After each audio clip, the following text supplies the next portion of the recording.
ഗവിയുടെ നമ്മൾ ചെന്ന് കഴിയുമ്പോൾ അവിടെ കാട്ടിലേക്ക് നമ്മൾ ട്രക്കിങ്ങിന് കൊണ്ടുപോകും. അപ്പോൾ ഈ മരത്തുമ്മ ഈ മാന്തൽ പോലെ കാണുന്നത് ടൈഗേഴ്സ് അവരുടെ ബൗണ്ടറി മാർക്ക് ചെയ്യുന്നതാണ് അത്രേ. അതുപോലെ തന്നെ അതുമ്മ കുത്തിപ്പാടുകളൊക്കെ കാണാം, അതായത് കൊമ്പുകൾ മൂർച്ച കൂട്ടാനായിട്ട് മാൻ്റെയൊക്കെ.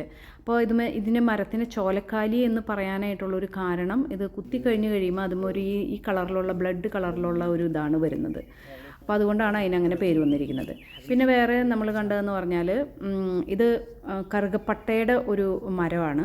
അപ്പോൾ ഭയങ്കര ഒത്തിരി വലുതാണ്. അതെന്ന് പറഞ്ഞാൽ അവർ മെയിനായിട്ട് ഉപയോഗിക്കുന്നത് മണത്തിന് വേണ്ടിയാണ്. നമ്മൾ തിന്നുന്ന ആ ഒരു ഭക്ഷണത്തിന് ഉപയോഗിക്കുന്ന കറുകപ്പട്ടയല്ല, അല്ലാതെ മറ്റേ ഫ്രാഗ്രൻസിന് വേണ്ടി അതിനൊക്കെ വേണ്ടി ഉപയോഗിക്കുന്ന ടൈപ്പ് ഇതാണ്. നല്ല മണമാണ് അത്. പിന്നെ അവിടെ കണ്ടത് കുന്തിരിക്കമാണ്. നമ്മുടെ സാധാരണ നമ്മൾ കാണുന്നതല്ല, കറുത്ത കളറിലുള്ള കുന്തിരിക്കമായിരുന്നു. അപ്പോൾ അതിൻ്റെ മരം വ്യത്യാസമുണ്ട്. നമ്മുടെ നാട്ടിൽ പൊതുവേ നമ്മൾ കണ്ടിട്ടുണ്ട്, പക്ഷെ അതുപോലെയല്ല. പിന്നെ ഒത്തിരി കരിക്കുരങ്ങന്മാർ ഒത്തിരി നമുക്ക് പോകുന്ന വഴിക്കൊക്കെ കാണാൻ പറ്റി. പക്ഷെ ആനേനെയും അങ്ങനെയൊന്നും കാണാനൊന്നും പറ്റിയില്ല.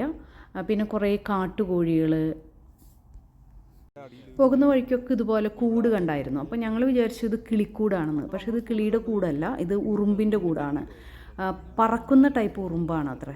അപ്പോൾ അതൊന്ന് അനക്കി നോക്കിയപ്പോൾ അതിൻ്റെ ഉള്ളിൽ നിന്ന് ഇങ്ങനെ ഉറുമ്പുകൾ ഇങ്ങനെ പുറത്തേക്ക് പോകുന്നതായിട്ട് കണ്ടു. ഒത്തിരി നമുക്ക് അവിടെ കാണാനായിട്ട് സാധിക്കും അത്.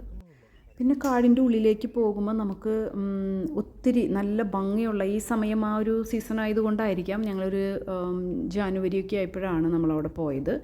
അപ്പോൾ പൂക്കൾ ഒത്തിരി കണ്ടായിരുന്നു. നല്ല ഭംഗിയാണ് മുകളിലേക്ക് അതിൻ്റെ ഉള്ളിലേക്ക് പോകും തോറും. പിന്നെ ആനകൾ ഇങ്ങനെ മേത്തേക്ക് ചൂട് വരുമ്പോൾ ദേഹത്തേക്ക് മണ്ണ് വാരിയിടും. അപ്പോൾ അതുപോലെയുള്ള സ്ഥലങ്ങൾ കുറേ കണ്ടു. പിന്നെ ആന കുളിക്കുന്ന സ്ഥലം. അപ്പോൾ ഒരേ ബാച്ചായിട്ട് അവിടെ ഫോറസ്റ്റിലുള്ള അതിലുള്ള ഗാർഡുകൾ തന്നെയാണ് നമ്മൾ അതിൻ്റെ ഉള്ളിലേക്ക് കൊണ്ടുപോകുന്നത്. അപ്പോൾ നമുക്ക് ഒത്തിരി കാര്യങ്ങൾ നമുക്ക് പോകുമ്പോൾ പറഞ്ഞു തരികയും ചെയ്യും.